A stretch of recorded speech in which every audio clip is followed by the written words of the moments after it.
मित्रांनो नमस्कार.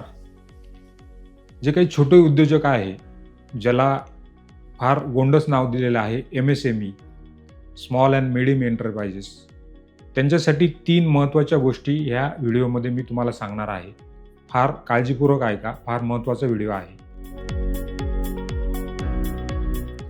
पहिली महत्त्वाची गोष्ट, जे काही छोटे उद्योजक असतात ते प्रॉफिट आणि कॅश फ्लोमध्ये कन्फ्युजन करतात.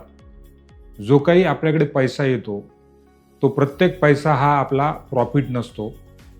त्याला येणाऱ्या पैशाला कॅश फ्लो म्हणतात, जाणाऱ्या पैशाला कॅशचं आउटगोईंग म्हणतात. आणि बरेच लोक याच्यामध्ये कन्फ्युजन करतात की प्रॉफिट आणि कॅश फ्लो. तर कॅश फ्लो आणि प्रॉफिट हे 2 वेगवेगळे मुद्दे आहेत. कॅश फ्लो कसा काढला जातो, प्रॉफिट कसा काढला जातो, हे उद्योजकांनी नीट समजून घ्यायला पाहिजे. आणि ते जर समजून घेतलं नाही तर तुमच्या बिझनेसमध्ये अनेक प्रॉब्लेम येतात.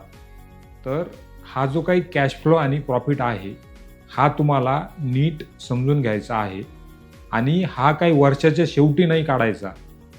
बरेच उद्योजक हे त्यांचं जे काही अकाउंट आहे ते वर्षाच्या शेवटी फायनल करतात. परंतु तुम्हाला हा जो काही कॅश फ्लो आणि प्रॉफिट आहे हा पिरियॉडिकली तुम्हाला कॅल्क्युलेट करायचा आहे. 15 दिवसाने असेल, महिन्याला असेल, यावरती तुम्हाला काम करायचं आहे. तर हा एक मुद्दा झाला कॅश फ्लो आणि प्रॉफिट. दुसरा जो महत्त्वाचा मुद्दा आहे तुमचे बिझनेस फायनान्स आणि पर्सनल फायनान्स. अनेक उद्योजक ह्या 2 गोष्टी एकत्र करतात.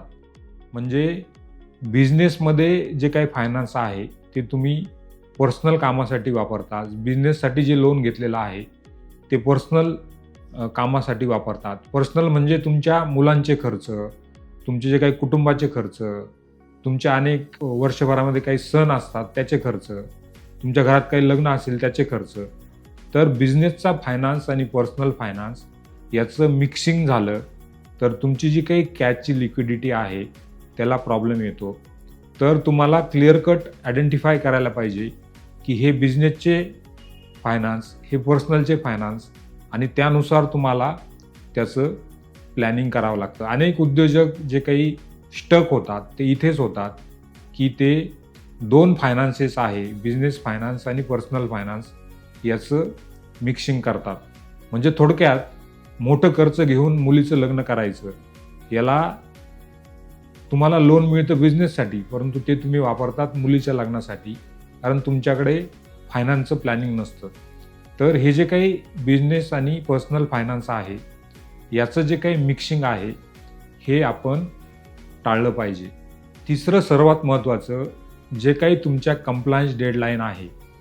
आता तुम्हाला GST नंबर काढणं कंपल्सरी आहे, PF नंबर काढणं कंपल्सरी आहे, ESIC नंबर काढणं कंपल्सरी आहे, इन्कम टॅक्स रिटर्न भरणं कंपल्सरी आहे. तर याच्या ज्या काही कंप्लायन्स डेडलाईन आहे ह्या जर पाळल्या नाही तर तुम्हाला हेवी पेनल्टीज येतात, लेट फी येते. काही काही केसमध्ये ROCच्या कंप्लायन्समध्ये पर डे पेनल्टी असते. तर मी असे उद्योजक बघितलेले आहे की ज्यांच्या याच्यामध्ये पेनल्टी आणि लेट फीमध्ये लाख लाख रुपये गेलेले आहे, इंटरेस्टमध्ये लाख लाख रुपये गेलेले आहे. तर ह्या डेडलाईन समजून घेणं, त्या डेडलाईनच्या आत तुमचे वेगवेगळे रिटर्न भरणं, म्हणजे तुम्हाला त्याचं इंटरेस्ट लागत नाही, पेनल्टी लागत नाही. थोडक्यात महत्त्वाचं म्हणजे की इन्कम टॅक्स रिटर्न वर्षातनं एकदाच भरावं लागतं. परंतु अनेक लोकांना, अनेक उद्योजकांना माहिती नाही. तो जो तुमचा टॅक्स आहे तो तुम्हाला ॲडव्हान्स टॅक्स भरावा लागतो. तो जर भरला नाही तर तुम्हाला इंटरेस्ट भरावा लागतं. बरेच उद्योजकांनी टॅक्स तर भरलाच आहे परंतु त्याच्यावरती इंटरेस्ट पण भरलेला आहे. तर ते इंटरेस्ट कधी लागतं ते टाळण्यासाठी तुम्हाला ॲडव्हान्स टॅक्स भरावा लागतो. हे अनेकांना माहिती नाही. तर हे 3 महत्त्वाचे मुद्दे आहे.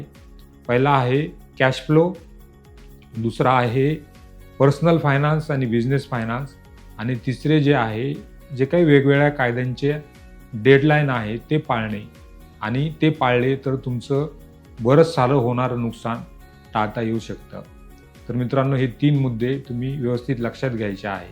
धन्यवाद.